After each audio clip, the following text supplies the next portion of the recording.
Yeah, falling down hurts. You know what hurts more? Not getting back up.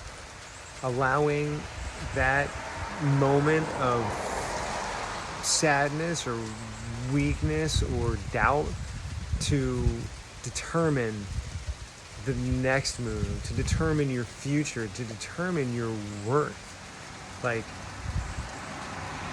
getting back up and continuing on and believing in yourself is like it's an act of strength.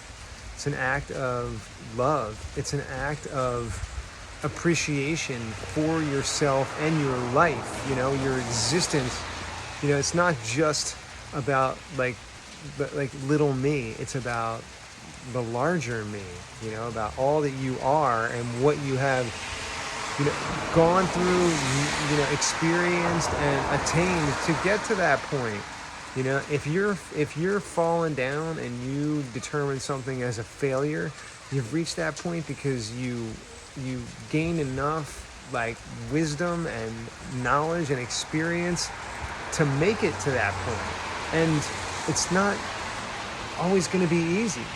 We need the challenges to help correct our path, to help make sure that we have all the pieces in place to get to the next spot. You don't want to you don't want to just jump there and then realize that you skip 3 steps or whatever, to get to that spot. You need to check in with yourself, and that's what the universe, God, Tao is doing for you. Your higher self is giving you the opportunity to check. Sometimes you are ready, and sometimes you need a little bit more work in some place, and that's your gauge to go. So don't frame it as a failure. All failures redirect you to something else. I've done so many things in my life, and I still am.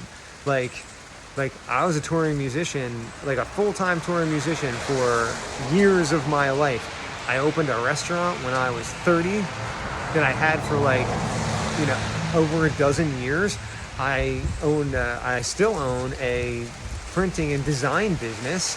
I make all sorts of things. I'm an artist. I still play music. I'm in a whole bunch of different bands and projects. I have a solo thing, and I have this coaching business. This is something that I've always wanted to do, and I got to tell you how many other things that I tried and wasn't fully successful at, but they kept redirecting me and helping me get to that next spot, to that next gauge where I want to be. Look at my hair. It's raining. It's starting to storm here. It's awesome. So give yourself the time to keep correcting, to try again. Give yourself the chance to try again. Get up. Get up off the floor. Get up off the ground. Get up off your knees. Stand in your power. Yes, you can. I believe in you. Believe in yourself. I hope that's helpful. Peace. Shred.